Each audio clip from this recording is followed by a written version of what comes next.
Your heart races. You stare at it. You think, please, please, just leave a text. It happens when you are finally relaxing, or deep in a book, or just enjoying a moment of silence. Suddenly, it happens.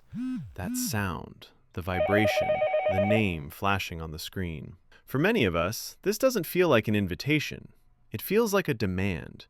It feels like a small, panic-inducing alarm bell going off in your pocket. Your heart races. You stare at it. You think, please, please, just leave a text. And when the ringing stops, you don't feel regret. You feel relief, followed by a quiet wave of guilt. Am I a bad friend? Do I hate people? What is wrong with me? I want to start by telling you something important. You are not broken, and you are definitely not cold. In fact, psychology suggests that if you hate the phone, it might be because you care too much about the quality of connection. We're going to look at the telephobic brain not as a defect, but as a system designed for deep, thoughtful, and intentional communication. Let's look at the science of why phone calls feel so draining, especially for sensitive people. Communication is not just words. It is a dance of micro-expressions, eye contact, and body language. When you are on the phone, 90% of that data disappears. You are suddenly navigating in the dark. For someone with high empathy or high sensitivity, this is exhausting. Your brain goes into overdrive, trying to analyze every pause, every breath, every change in tone. You are not bad at talking. You are likely a perfectionist in communication. You want to understand and be understood perfectly. The phone strips away the tools you need to do that, creating a performance anxiety. You worry, did I sound rude? Why are they silent? This isn't because you don't care. It's because you care deeply about how you make others feel, and the phone makes it incredibly hard to know for sure.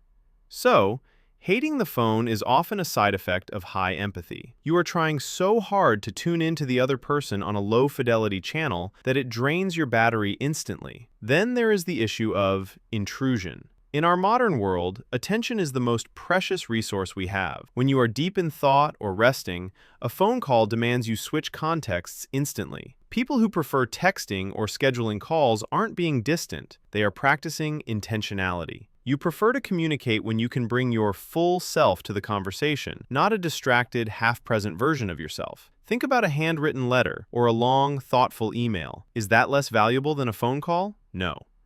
Asynchronous communication, like texting, allows us to pause, to think, to curate our words with love and care.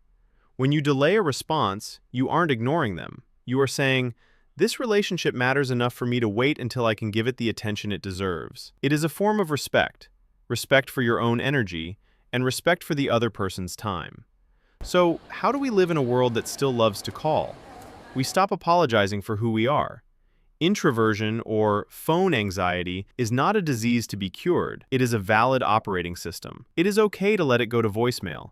It is okay to text back, I can't talk right now, but I'd love to hear about it over text. You are setting a boundary that protects your peace, and people who truly love you will respect that boundary. You are not avoiding connection. You are curating it. You are choosing to interact in a way that allows you to be thoughtful, kind, and present. That is not a weakness. That is a strength. So the next time your phone rings and you feel that familiar spike of adrenaline, take a breath. Understand that your brain is just trying to protect your energy. You don't have to answer the phone to be a good person. Your value as a friend, a partner, or an employee is not measured by how quickly you pick up. It is measured by the depth of your care when you are truly present.